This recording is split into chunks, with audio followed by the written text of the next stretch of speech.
Hola, bienvenidos a un nuevo expediente INACIPE, Academia Mexicana de Ciencias Penales. El día de hoy vamos a hablar del sistema procesal penal acusatorio y el amparo. Para hablar del tema nos acompaña la doctora María Elena Leguízamo, quien es magistrada del Sexto Tribunal Colegiado en materia penal del Primer Circuito y también es miembro de la Academia Mexicana de Ciencias Penales. Asimismo nos acompaña el doctor Ricardo Ojeda Bojorquez, que es magistrado presidente del Tercer Tribunal Colegiado en materia penal del Primer Circuito y también es miembro de la Academia Mexicana de Ciencias Penales. Bienvenidos, muchísimas gracias por acompañarnos. Muchas gracias. Quisiera empezar a hablar del tema y como ha sido una referencia obligada desde hace ya unos años, es la reforma, ¿no?, al sistema de justicia penal. Quisiera saber cuál es el impacto en el ámbito en materia de amparo con el nuevo sistema procesal penal acusatorio. De inicio quisiera que la doctora Leguízamo nos diera sus ideas. Sí, muchas gracias primero por la invitación. Y en relación a este tema que es bastante interesante, pues precisamente nuestro sistema de justicia penal es un sistema que actualmente en el Distrito Federal y en materia federal no lo tenemos todavía implementado. Pero es un sistema que ha sido sumamente criticado, es un sistema que se hizo muchos estudios a finales del siglo pasado y principios de este siglo, y se determinó que precisamente este sistema de justicia penal tenía grandes rezagos, mucha gente se encontraba dentro de las prisiones y todavía no se les dictaba la sentencia correspondiente. Es un sistema que la mayoría de las personas tenían confianza hacia las instituciones. De ahí que precisamente frente a este tipo de sistema de justicia penal que ha sido cuestionado, a principios, en 2004, se dio una iniciativa de reforma constitucional para cambiar el sistema de justicia penal. Pero no prosperó esa reforma. En cambio, en algunas entidades federativas, pues sí empezaron a retomar estos cambios en su sistema de justicia, y de ello de ejemplo tenemos al estado de Nuevo León, que fue el primero que empezó a tener juicios orales dentro de su sistema de justicia. ¿Y eso se podría hacer, magistrada? ¿Podría ser que el estado de Nuevo León fuera o tuviera un sistema penal distinto? Sí, claro, por la autonomía de la federación y de los estados, las competencias que tienen ambos, y sobre todo cada entidad federativa tiene su propia legislación, pero es a partir del 2008 con la reforma constitucional en donde se establece ya el nuevo sistema de justicia penal, pero no solamente para algunas entidades, sino para todas las entidades federativas y también para el gobierno federal. De esta manera, pues precisamente se ha concretado esta reforma constitucional con la aparición o la creación del Código Nacional de Procedimientos Penales, que fue precisamente promulgado y fue publicado este año, en abril de este año. Ahora toda la República Mexicana tiene un solo sistema de justicia. Ahora sí no existe penal. La posibilidad de que, como en ese entonces Nuevo León tuviera su propio sistema. No, ahora todos tenemos que tener. Y precisamente dentro de las noticias actuales hemos tenido que, pues dentro de poco ya en materia federal se han suscrito algunos pactos para que ya se empiecen a implementar.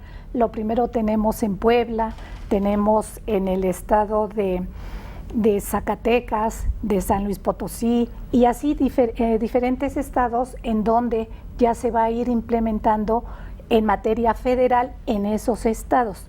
Recuerden que la materia federal es para toda la República, y entonces ya ha suscrito el Consejo de la Judicatura y la Suprema Corte acuerdos para ir implementando poco a poco este sistema de justicia penal. Bueno, yo quisiera que el magistrado nos complementara la idea en cuál es el impacto de esta reforma del nuevo sistema de procesal penal, que es acusatorio ahora, en materia de amparo. Bueno, el impacto que va a causar seguramente, por tratarse de un sistema penal novedoso, seguramente que tendremos que atender en materia de amparo pues todas las posibles violaciones a derechos humanos que se pudieran dar durante todo el procedimiento acusatorio que se está implementando. Siempre se había comentado que por ser un procedimiento penal más garantista el acusatorio no era necesario el juicio de amparo, pero no, ya se había comentado en un programa anterior contigo de que sí es muy necesario la subsistencia del juicio de amparo aún frente al nuevo procedimiento penal acusatorio, porque pues el procedimiento penal acusatorio va a jugar con un bien muy preciado, que es la libertad, que es el segundo bien jurídico más preciado después de la vida, de tal manera pues de que desde el inicio del procedimiento muchas veces empieza con una detención de una persona. Desde ahí el policía que detiene tendrá que estar muy bien preparado para saber si está deteniendo conforme a la Constitución, es decir, en flagrancia. Un policía ahora tendrá que saber bien cuándo existe flagrancia, cuándo no la existe, y el Ministerio Público también tendrá que estar muy preparado para saber si en casos él tendrá la facultad de emitir una detención en caso urgente. Estos dos tipos de órdenes de detención, una emitida por el Ministerio Público, esta última, pues está establecida en la Constitución, y también la detención por parte de cualquier persona o la policía está justificada en la Constitución, y luego entonces pues tanto la policía como el Ministerio Público deben estar muy bien capacitados para efecto de no violentar los derechos humanos. Desde el principio pues vamos a tener que ver si se violan o no los derechos humanos de las personas, y si en dado caso se sienten violados esos derechos, pues podrán tener derecho a promover un juicio de amparo. Entonces, por esa razón es que es muy necesario el juicio de amparo. Es que justo eso les iba a preguntar, porque tal vez me adelanté o di por sentado que todo el auditorio sabe qué es el amparo, y yo les quisiera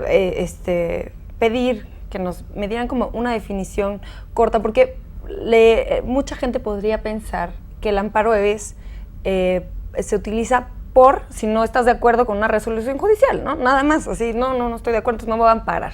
Entonces, quisiera que especificáramos, valdría la pena tomarse el tiempo para especificar y decirle al auditorio qué es el amparo. No sé quién me quisiera decir. Pues mira, es un juicio muy general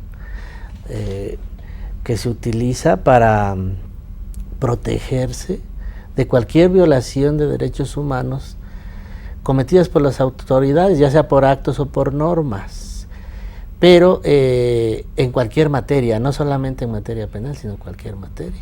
Puede ser materia administrativa, civil, agraria, laboral y penal. Este procedimiento tiene esa gran ventaja, el procedimiento de amparo, de que engloba varias materias, pero el amparo penal es muy, muy importante porque está jugando también con la libertad, ¿no? ¿No? Bueno, quisiera que platicáramos acerca de la reforma constitucional en materia de amparo y la nueva ley de amparo, ¿no? Hay una recientemente publicada ley de amparo. Quisiera saber un poco en términos de en qué consisten estas nuevas normativas y cuál es el impacto en el sistema de justicia penal acusatorio. Bien. Magistrada, sí, por favor. Gracias. Doctora. Bueno, realmente la ley de amparo es una ley que surgió desde el siglo pasado con la Constitución de 1917 y que surge precisamente en 1936. Pero esta ley que habíamos tenido hasta el año pasado, en 1913, cuando se da la nueva ley de amparo, pues va a establecer todos los procedimientos en que los gobernados tenemos la posibilidad de interponer este juicio de amparo para efectos de poder garantizar nuestros derechos humanos y contra actos de autoridades. La nueva ley de amparo establece, entre otras novedades de la que ya tenemos desde la ley anterior, es de que no solamente procede contra actos de autoridades, sino también de particulares que están funcionando como autoridad. Entonces amplía enormemente. Uno de los temas también importantes que se dan con esta nueva ley de amparo es precisamente la creación de los plenos de circuito. Ya cada uno de los circuitos que está dividida la República Mexicana, en ellos ya son los que van a resolver los plenos de circuito que determinó el Consejo de la Judicatura a través de los acuerdos correspondientes, de que van a determinar las contradicciones que se den dentro del mismo circuito. Aquí nosotros, por ejemplo, en el primer circuito, bueno, pues es el más grande, el que realmente tenemos pues muchos tribunales colegiados que son los que van a resolver estos plenos y van a formar estos plenos de circuito. Pues en materia penal tenemos 9 tribunales colegiados de circuito, en tanto que en las materias civiles, laborales y administrativas son más de 10 tribunales colegiados, son una gran cantidad, y entonces los criterios que se llegan a generar por cada uno puede llegar a contradecir lo que establece algún otro circuito. Entonces, este es otro de los temas importantes. Me parece que también de los temas de la nueva ley de amparo, lo que tenemos es la declaratoria de inconstitucionalidad, que ahora la Suprema Corte, al revisar y determinar la inconstitucionalidad de una norma, bueno, pues hay una declaratoria y hay un procedimiento previo para dar a conocer a las cámaras, al Congreso de la Unión, a efectos de que modifiquen esa norma que la Corte está declarando inconstitucional. Obviamente que también se ha precisado y sobre todo por lo del nuevo sistema de acusatorio y preeminentemente oral, es el capítulo de la suspensión. Ese capítulo de la suspensión está hecho para los estados que actualmente tienen un sistema acusatorio y oral.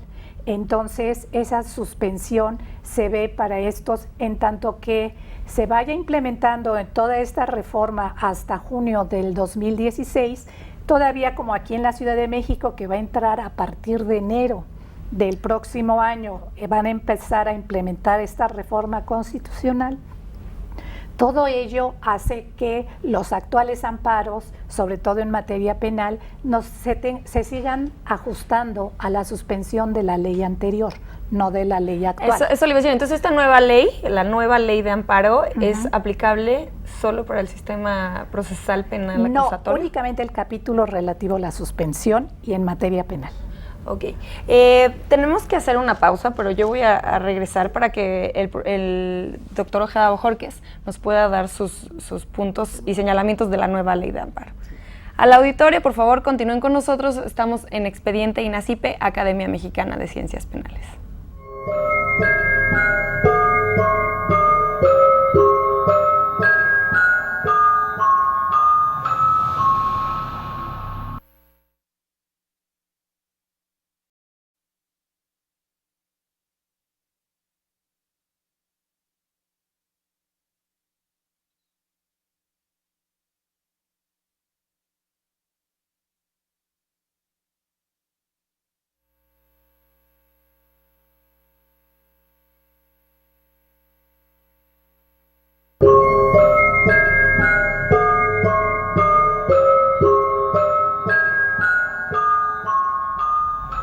Gracias por continuar con nosotros en Expediente INACIPE, Academia Mexicana de Ciencias Penales. Les recuerdo que pueden estar en contacto con nosotros en los números de teléfono que aparecerán en sus pantallas y en nuestro Twitter, que es @expediente_.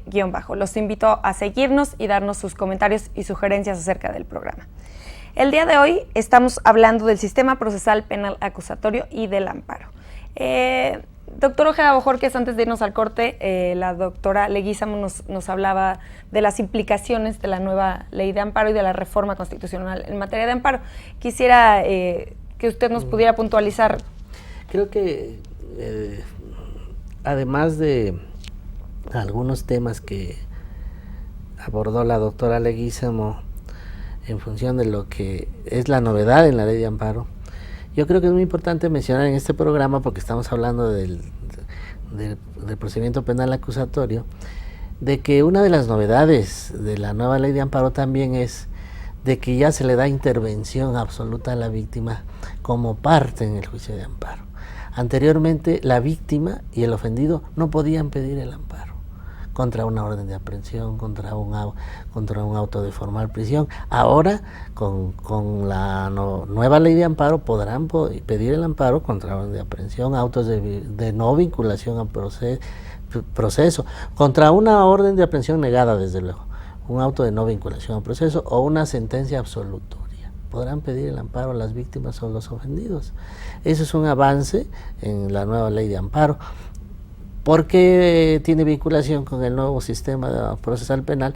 Porque en el nuevo sistema procesal penal acusatorio oral, ahí se le da intervención total a la víctima. Es un procedimiento contradictorio donde no puede estar presente alegando o probando una parte sin que esté presente la otra. Tienen que estar presentes tanto el inculpado como la víctima.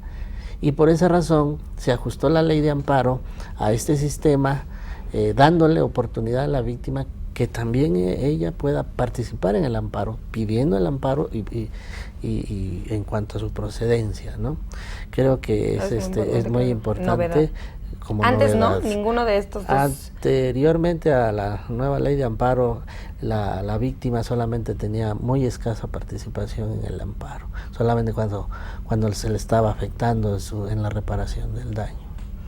Yo quisiera preguntarle a la doctora Leguízamo si con este nuevo proceso penal acusatorio, que será mucho más transparente, que será mucho más respetuoso de los derechos humanos, ¿usted consideraría que entonces los juicios de amparo se reducirían, si no es que podríamos decir que se eliminarían, ¿no? Bueno, en realidad fíjense que como en los años 90 empezó todo el movimiento de transformación del sistema de justicia penal en América Latina, y uno de los elementos fundamentales para este movimiento, para agilizar y sobre todo hacer que los juicios penales fueran más rápidos, se planteaba precisamente la eliminación del juicio de amparo. Sin embargo, bueno, pues se oyeron a los especialistas y realmente se ha determinado que el juicio de amparo no puede desaparecer del sistema acusatorio penal. Efectivamente, esta reforma constitucional 2008 en el sistema de justicia penal se trató de hacer un sistema garantista, un sistema que fuera respetuoso de los derechos humanos. Sin embargo, pues nosotros lo vemos que efectivamente aquellos estados en donde ya han ido implementando esta reforma constitucional no han dejado de promover los juicios de amparo. Bueno, nosotros estamos en el entendido de que, bueno, en cuanto ya se implemente totalmente, el juicio de amparo seguramente en varias materias pudiera acotarse, porque el sistema procesal acusatorio tiene también sus recursos y medios de defensa para hacerlo todavía más garantista. Sin embargo, no dejamos de ver y la necesidad de que exista el juicio de amparo como un recurso extraordinario, que cuando hay una violación a derechos humanos precisamente aparece el juicio de amparo. Y en la actualidad así se utiliza como un recurso extraordinario, porque la verdad es que al día en las noticias lo escuchamos como muy recurrente. Bueno, sí es, digamos, procesalmente podríamos decir que es un recurso extraordinario porque todos los sistemas tienen primera y segunda instancia sus recursos y ya el juicio de amparo viene de manera extraordinaria para poder revisar los actos de las autoridades cuando hay violación a derechos humanos.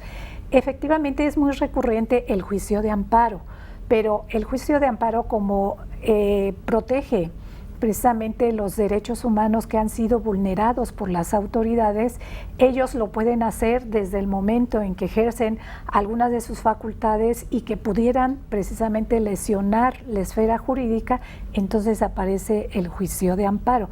pero realmente en el sistema procesal acusatorio actual va a estar un poco acotado, pero no va a dejar de existir el juicio de amparo. Doctor Ojeda Bojorquez, nos mencionaba la doctora Leguizamo que este es un sistema mucho más garantista, ¿no? En el que se respetan los derechos humanos. Entonces, y bueno, ya vemos qué sucedería con el juicio de amparo. Mi pregunta es, ¿usted cree que con este nuevo sistema más transparente se violarían menos los derechos humanos? Bueno,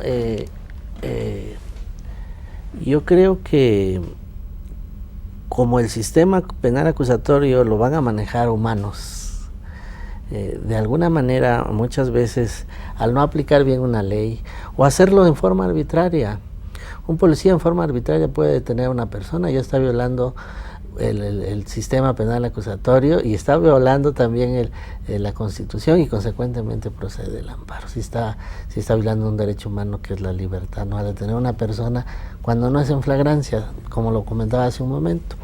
Un juez puede emitir una orden de aprehensión, pero puede desatender los requisitos que establece la Constitución para librar una orden de aprehensión. Y en ese caso ya está violando un derecho humano del gobernado a quien le libra la orden de aprehensión.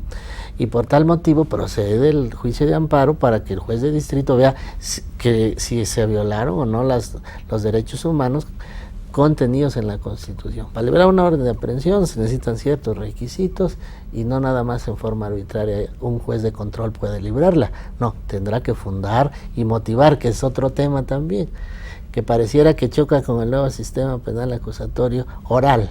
Pareciera que todo iba a ser oral, el 100% la oralidad, y no va a ser así, porque todavía tenemos en la Constitución una premisa en el sentido de que todo mandamiento de autoridad debe de ser por escrito y fundado y motivado.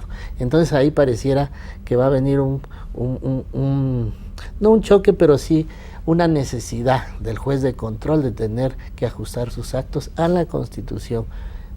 No obstante que lleve sus audiencias en forma oral, tendrá que hacer un documento donde motive y funde la causa legal del procedimiento. Pues entonces la idea o lo ideal sería que si se aplicara el sistema procesal penal acusatorio, tal y como se encuentra en la legislación, sí habría menos violación a los derechos humanos. El problema es la capacitación. Así es, mira, con el sistema escrito también el problema no era la ley ni la Constitución como estaba establecido un procedimiento escrito. El problema era el ser humano que los aplicaba, que el policía, el Ministerio Público, el juez que no aplicaba adecuadamente la ley o que a veces en forma arbitraria, abusando del poder, lo hacía. Bueno, se puede dar el caso también en el sistema penal acusatorio oral, no todo va a ser hecho a la perfección, ¿no? Entonces, ante esa posibilidad, pues el juicio de amparo estará pendiente de esas situaciones, ¿no? Amparando a quien se le violan esos derechos humanos. Una sentencia definitiva, donde imponen una pena, el juez de sentencia en el sistema penal acusatorio oral también tendrá que ajustarse a la ley. La ley penal establece un mínimo y un máximo, y dentro de ese parámetro se tiene que seguir el juez de sentencia para imponer una pena en base a una culpabilidad que se estime. Todo eso lo tendrá que valorar el juez y mencionar en su sentencia. Si no lo hace de esa manera, tal y como lo dicen las leyes, pues está violando un derecho humano contenido en una ley y consecuentemente procede el amparo contra una sentencia definitiva, que aquí lo que procede es el amparo directo. Doctora Leguizamo, ¿quisiera añadir algo o considera que...? No, realmente así es la cuestión, que nuestro sistema de justicia penal, pues sí, efectivamente está llevado a cabo ahora por los operadores jurídicos, que se les llaman, quienes deben de tener una alta capacitación para efectos de que cumplan con las competencias que se tienen establecidos para cada uno. Por un lado, los órganos de la Procuración de Justicia, que se tiene que capacitar correctamente, tanto al Ministerio Público como a la policía, que debe ser una policía científica. Y por otro lado tenemos que a partir del desarrollo del procedimiento, bueno, pues ya vamos a tener 3 tipos de jueces: el juez de control, el juez de ejecución de penas, que es el último, y el de en medio, el juez de sentencia o de enjuiciamiento. Entonces cada uno tiene sus papeles correspondientes y deben ajustarse hacia los derechos que establece la Constitución, así como a la propia normatividad que se le está estableciendo. Cuando ellos realmente no cumplen con esa normatividad, pues de ahí deriva ya sea el amparo indirecto, en el caso de antes de que haya una sentencia definitiva, o el amparo directo, que es cuando precisamente ya se le ha hecho el reproche penal, en materia penal, se le ha hecho el reproche penal al imputado. Doctora, quisiera que nos comentara cómo se dan las violaciones a los derechos humanos que motivan el amparo, sobre todo esto en el sistema procesal penal acusatorio. Bien, las violaciones precisamente, eso es lo que de alguna manera también correlacionado a lo que acaba de comentar el magistrado Ricardo, es en el sentido de que precisamente el Ministerio Público, que sigue teniendo a disposición en este nuevo sistema, a su disposición la Policía Judicial. La Policía Judicial, para poner al imputado a disposición del juez de control, y el juez de control en su caso pueda precisamente establecer la situación jurídica de ese imputado y establecer cuáles son las medidas que solicite el Ministerio Público, muchas veces lo hace en violación a lo que establece la ley.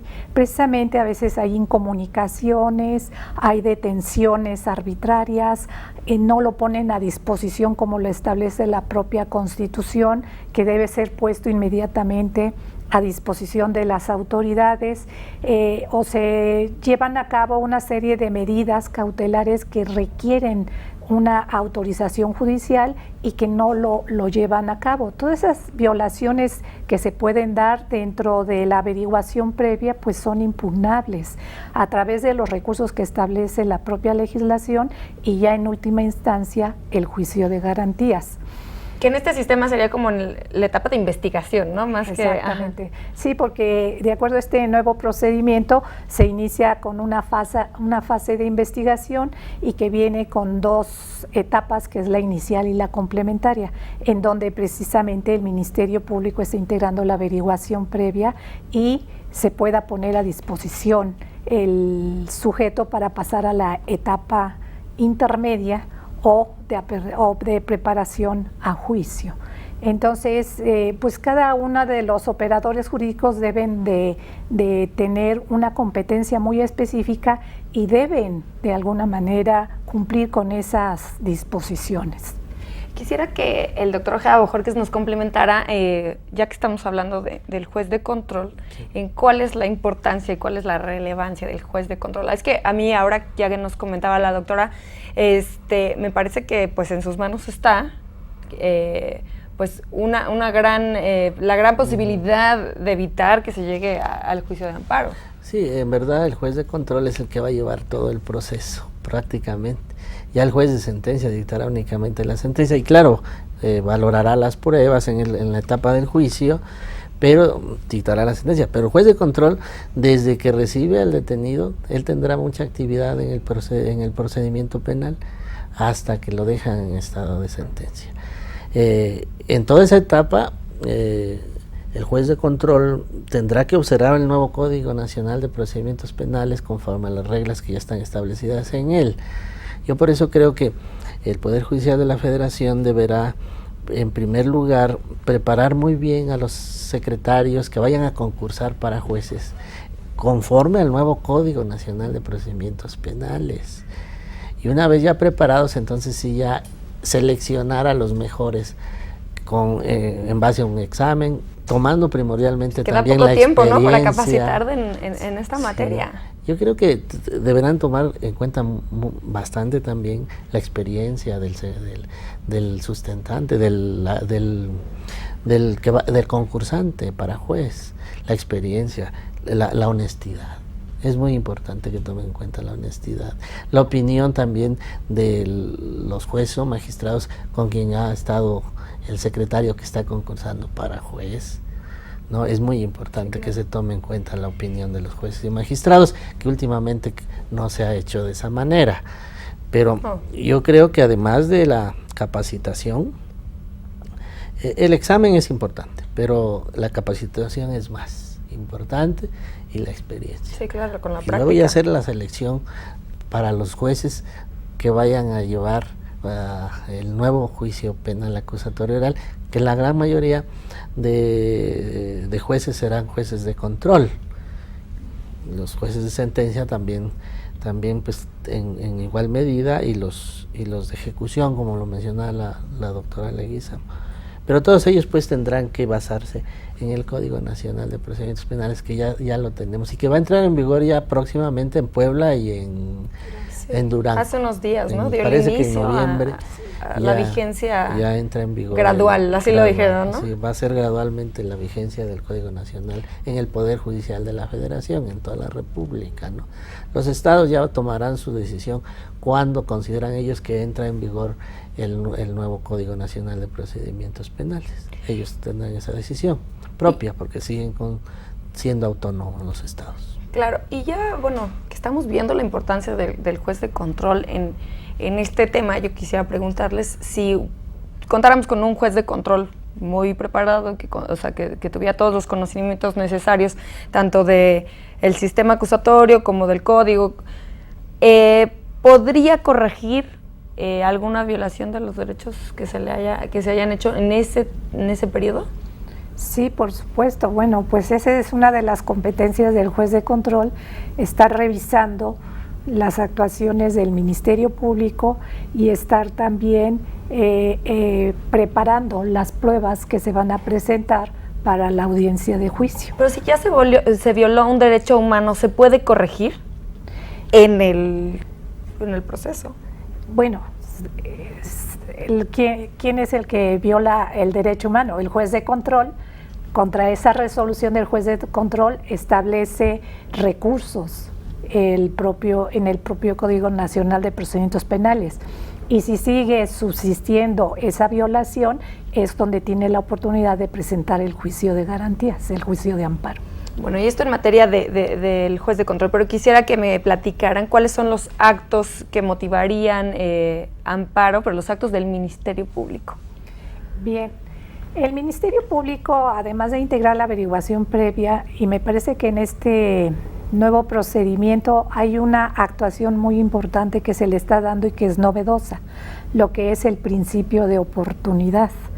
El Ministerio Público va a tener la posibilidad de plantear de que determinada causa penal simplemente no se inicie o se dé por concluida, y respecto de ello, siempre y cuando el Ministerio Público, se dice en el Código Nacional, tiene que reparar, que esté reparada la reparación del daño de la víctima, y solamente en estos casos podrá el Ministerio Público poder aplicar estos criterios de oportunidad que están reglamentados en el Código Nacional. También el Ministerio Público, si por ejemplo dicta un no ejercicio de la acción penal o una abstención o simplemente un archivo temporal, todas esas decisiones son impugnables a través del juicio de amparo, siempre y cuando esté lesionando los derechos, en este caso que sería de la víctima o del ofendido. Estos son los casos en que podría interponerse el juicio de amparo en contra de ese tipo de actos. Hay otros, ¿verdad, sí, magistrado? Volviendo a la pregunta que hacías hace un momento. Magistrado, ¿me puedo quedar con esta pregunta? Sí, porque tenemos que hacer un corte, pero se la vuelvo a formular en el siguiente bloque. Al auditorio, por favor, continúen con nosotros. Estamos en Expediente INACIPE, Academia Mexicana de Ciencias Penales.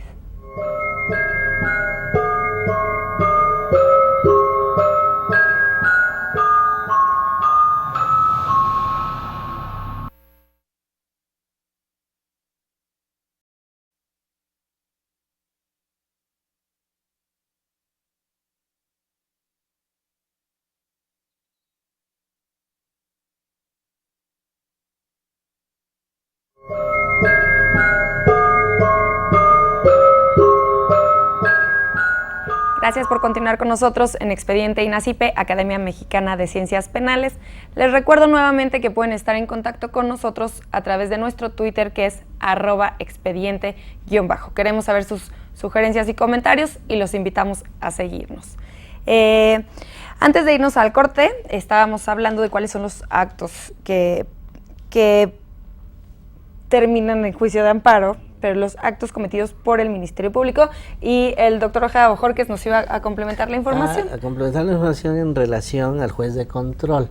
Dejar bien en claro que el juez de control no deja de ser una autoridad ordinaria, un juez ordinario, no es un juez constitucional, porque conforme a la Constitución son los tribunales de la Federación, es decir, los jueces de amparo, los magistrados de circuito y el ministro de la Suprema Corte, los únicos competentes para dirimir las controversias que se susciten por violación a derechos humanos entre los que las autoridades que lo violan y los particulares también que tienen facultades de autoridad y que violen esos derechos humanos con los gobernados a quienes se les violan esos derechos humanos.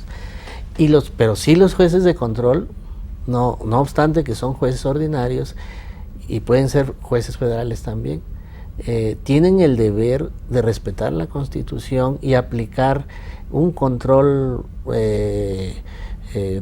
llamémoslo difuso, de la Constitución, en el sentido de respetar la Constitución.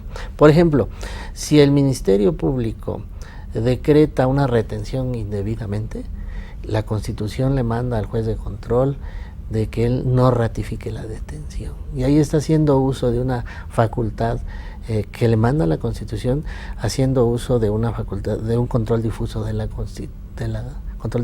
Constitución, en el sentido pues de que respetando la Constitución, le puede decir al Ministerio Público: indebidamente lo retuviste 48 horas porque no lo detuviste en flagrancia, porque no hubo una orden de detención en caso urgente, y consecuentemente, como a mí me lo dice la Constitución, yo no ratifico esta detención y lo dejo en libertad antes de iniciar un procedimiento ante mí, juez de control.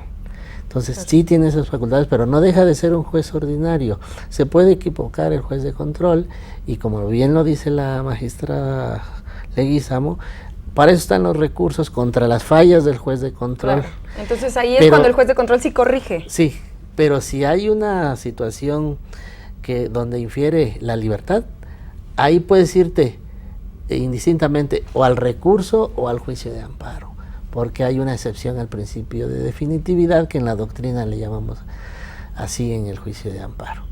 Ahí te puedes ir directamente al juicio de amparo cuando el juez de control está violando directamente tu libertad personal. Bueno, y en un inicio en el programa hablábamos del amparo directo y el amparo indirecto. Quisiera que me platicara la doctora Leguizamo ¿cuál es el amparo que aplicaría o que procedería hacia el juez de control? Bueno, precisamente sería el amparo indirecto, que actualmente lo conocen los jueces de distrito, que ellos sí tienen control de constitucionalidad, aparte del control de convencionalidad, para poder analizar los derechos humanos y lo que establece la propia Constitución. Entonces, en este caso, todas estas reglas que se han señalado, primero habría que agotar los principios de definitividad. Quiere decir que primero la persona que se siente afectada porque hay una violación a alguna de su esfera jurídica, algún derecho, entonces primero tendría, contra esa decisión del juez de control, agotar el principio de definitividad, es decir, interponer la apelación o el recurso que sea el procedente de acuerdo a la resolución que corresponda. Y si esa, no obstante de que no sigue lesionando su esfera jurídica, entonces lo que procede es el amparo indirecto ante juez de distrito. Indirecto. ¿Y cuándo procedería el amparo directo? El amparo directo va a proceder únicamente contra sentencias definitivas. La sentencia que dicte el juez de sentencia en el juicio acusatorio, o bien contra resoluciones que ponen fin al juicio. Por ejemplo, se me ocurren las resoluciones que dicta el juez de control en el juicio abreviado, no la dicta, no es, viene siendo una resolución. En el procedimiento de abreviado, definitiva. de hecho, hace unas semanas tuvimos un programa de esto, pero y justo es el punto de quién dicta la sentencia en el procedimiento abreviado. Es el juez de control, pero contra esa sentencia procede el juicio de amparo directo, porque es una sentencia que pone fin al procedimiento. Y entonces el indirecto también es en el proceso. El indirecto procede contra cualquier otro acto que no sea una sentencia definitiva o resolución que pone fin al juicio. Y yo quisiera que habláramos de una figura que es muy polémica, que es la figura del arraigo, y quisiera saber si el amparo procede en el materia del arraigo. Bueno, por supuesto que sí. Ahora se ha venido ya acotando el arraigo y ya la Suprema Corte en las últimas resoluciones ha señalado que únicamente el arraigo solo procede, y de acuerdo a lo que establece la propia Constitución, es en materia federal y contra delitos de delincuencia organizada.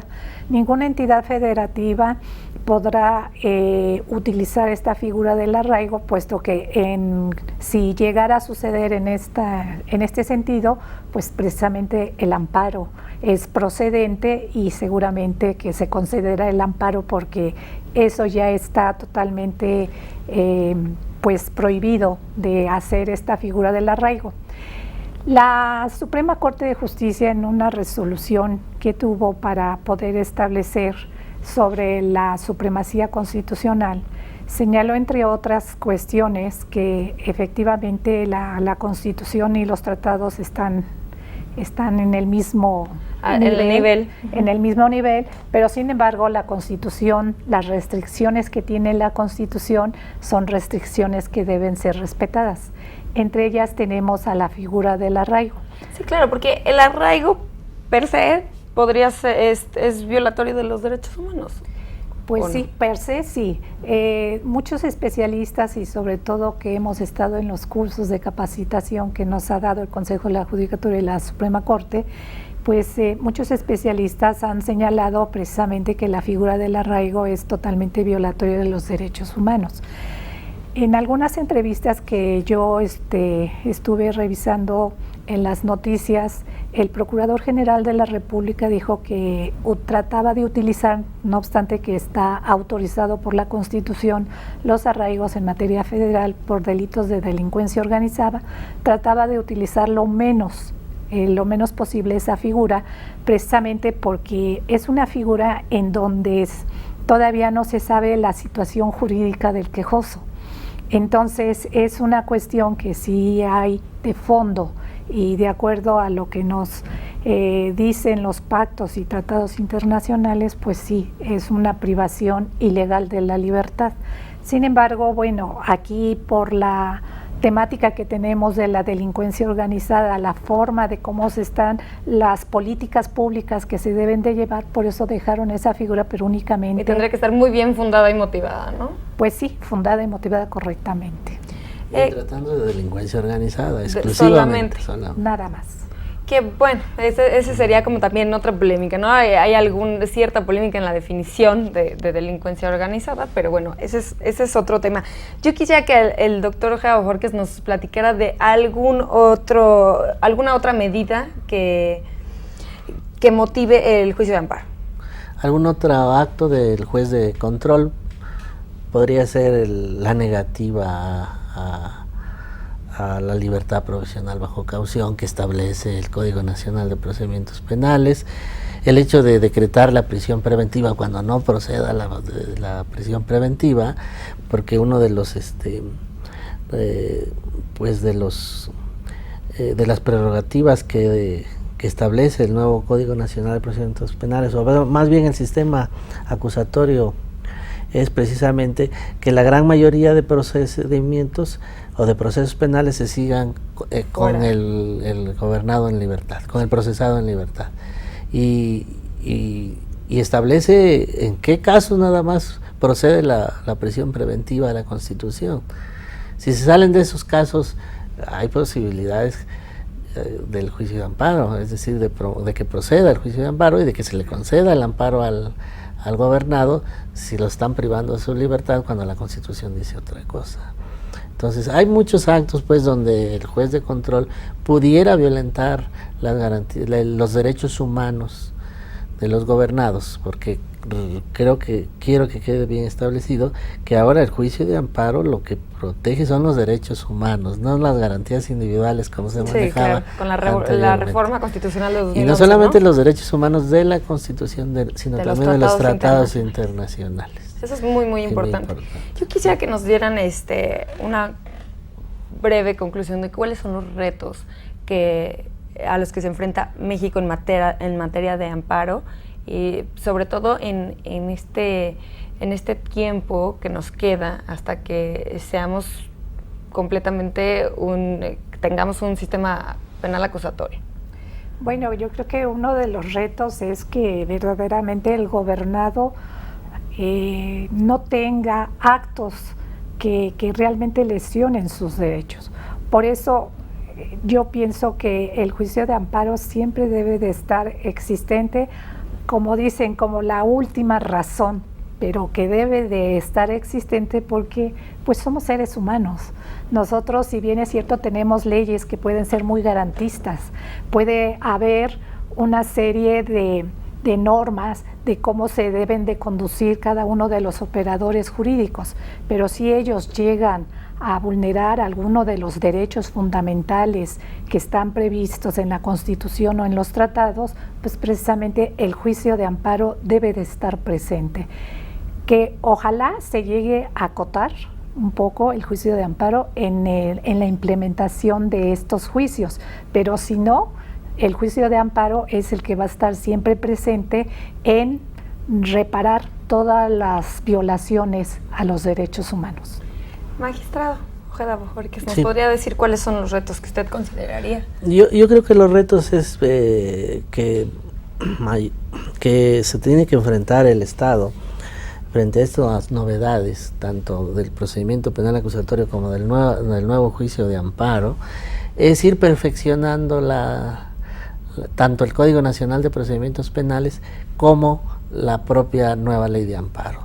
De la lectura que le hemos dado a los dos órdenes jurídicos que menciono, considero de que tienen algunos algunos reformándolos, sí, reformándolos, pero como todo, ¿no? Cuando se inicia tiene algunos errores, hay que irlos corrigiendo para efecto de que tenga absoluta operatividad el Código Nacional de Procedimientos Penales y también la ley de amparo.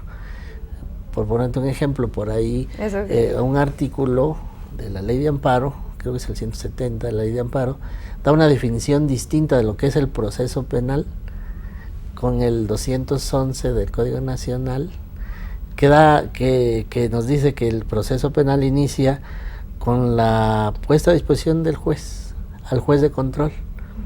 En cambio, la ley de amparo nos establece que el proceso penal comienza con el auto de vinculación a proceso. Entonces, son definiciones distintas que hay que mejorar, que hay que y por ejemplo, así como está ahora, ¿cuál aplicaría o qué pasaría? La ley de amparo. La ley de amparo. La ley de amparo. Sí. Yo quisiera que sí nos hiciera alguna otra observación acerca de la ley de amparo, que usted consideraría, porque bueno, yo voy a aprovechar cuando usted termine para enseñar este libro, en el que usted nos pues hace observaciones, ¿no?, acerca de ella. ¿Podría darnos alguna otra observación? Del código, de la ley de amparo, bueno, yo le encuentro un poquito más de errores al Código Nacional de Procedimientos Penales que a la ley de amparo.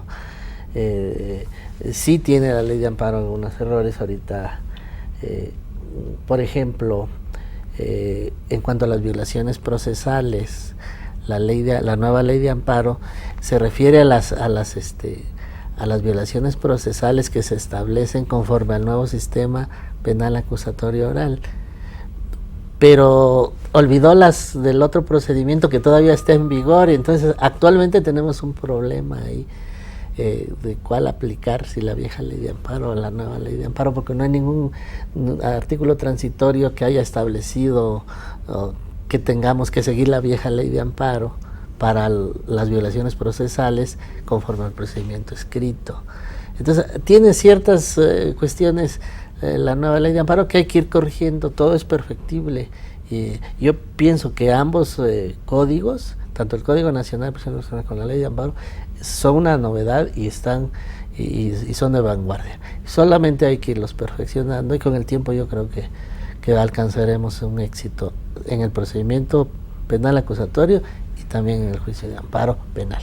Doctora, ya que tocamos así el punto antes de irnos del Código Nacional de Procedimientos Penales, yo quisiera que usted me dijera si qué es lo que opina de este nuevo código y en materia de amparo. Bueno, pues en el nuevo código es, como decimos, es una gran novedad, una nueva forma de administrar y de procurar justicia, en donde cada uno de los operadores debe de tener una total capacitación para poder entender y llevar a cabo este procedimiento. Entonces, si ello llegara a vulnerar algún derecho de los operadores, que en este caso tenemos por un lado al imputado, por el otro lado a la víctima, u ofendido, al Ministerio Público y por el otro lado al juzgador. Claro, las partes, que sería la víctima y el imputado, o todos aquellos que son parte en ese procedimiento, bueno, si se ven vulnerados por sus derechos y no se lleva a acotar correctamente con las reglas que se ha establecido en el Código Nacional y la observancia directa de lo que establece la propia Constitución y los tratados, pues es inminente que el juicio de amparo debe de ser recurrido. Perfecto, pues estamos a punto de terminar el programa. Yo quisiera dirigirme al auditorio y enseñarles el nuevo, esta publicación del doctor Ojeda Bojorquez, que se llama El Nuevo Amparo Penal. Esta es una publicación que vamos a regalar a la primera persona que nos tuitee con el hashtag INACIPE Publicaciones, El Nuevo Amparo Penal. Yo les agradezco muchísimo que hayan venido al programa. Muchas gracias. Y al auditorio los espero la próxima semana en un nuevo expediente INACIPE, Academia Mexicana de Ciencias Penales.